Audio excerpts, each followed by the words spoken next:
தளபதி விஜய் மற்றும் தமிழக வெற்றி கழகம் சிஏஏ அதாவது குடியுரிமை சட்ட திருத்தம் சிட்டிசன்ஷிப் அமெண்ட்மெண்ட் ஆக்ட் இந்த ஆக்டை வந்து சென்ட்ரல் கவர்மெண்ட் நேற்று ரிலீஸ் பண்ணாங்க.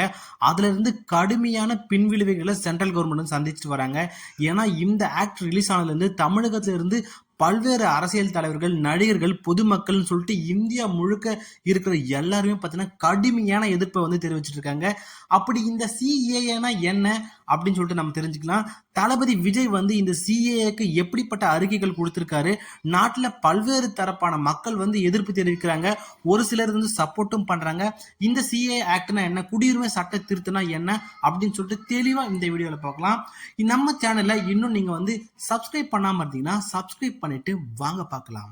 சிஏஏ சிட்டிசன்ஷிப் அமெண்ட்மெண்ட் ஆக்ட் அப்படின்னா என்னன்னா, பல்வேறு நாட்டில இருந்து நம்ம இந்தியாவில் வந்து சட்டவிரோதமாகவோ அகதிகளாகவோ தங்கிட்டு இருக்க வெளிநாட்டை சேர்ந்த மக்களுக்கு வந்து குடியுரிமை வழங்குறது, அதுதான் சிஏ. அது மட்டும் இல்லாம நம்ம சுற்றி வட்டார பகுதியில் இருக்கிற நாடுகளில் வசிக்கிற மக்கள் யாராச்சும் வந்து நம்ம இந்தியா குடியுரிமை வாங்கணும் அப்படின்னு சொல்லிட்டு அவங்க விருப்பப்பட்டாங்கன்னா அவங்க எப்படி வந்து வரலாம், யார் யார் வரலாம், யார் யாருக்கு அனுமதி உண்டு, யார் யாருக்கு அனுமதி இல்லை அப்படின்னு சொல்லிட்டு சென்ட்ரல் கவர்மெண்ட் அப்பப்போ பார்த்தீங்கன்னா இந்த சட்ட திருத்தத்தை வந்து கொண்டு வருவாங்க.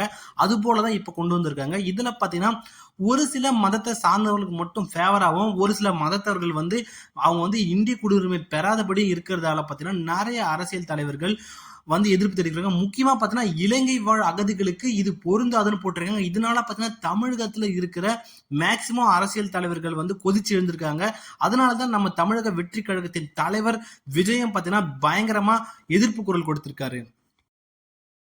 இந்த குடியுரிமை சட்ட திருத்தத்துக்கு எதிராக தளபதி விஜய் என்ன சொல்லியிருக்காருன்னா, சமூக நல்லிணக்கத்துடன் நாட்டு மக்கள் அனைவரும் வாழும் சூழலில் பிளவுவாத அரசியலை முன்னிறுத்தி செயல்படுத்தப்படும் இந்திய குடியுரிமை சட்ட திருத்தம் 2019 சிஏஏ போன்ற எந்த சட்டமும் ஏற்கத்தக்கது அல்ல. தமிழ்நாட்டில் இச்சட்டத்தை நடைமுறைப்படுத்த மாட்டோம் என்று அரசியல் தலைவர்கள் அனைவரும் உறுதியளிக்க வேண்டும் சொல்லிட்டு அறிக்கை விட்டிருக்காரு.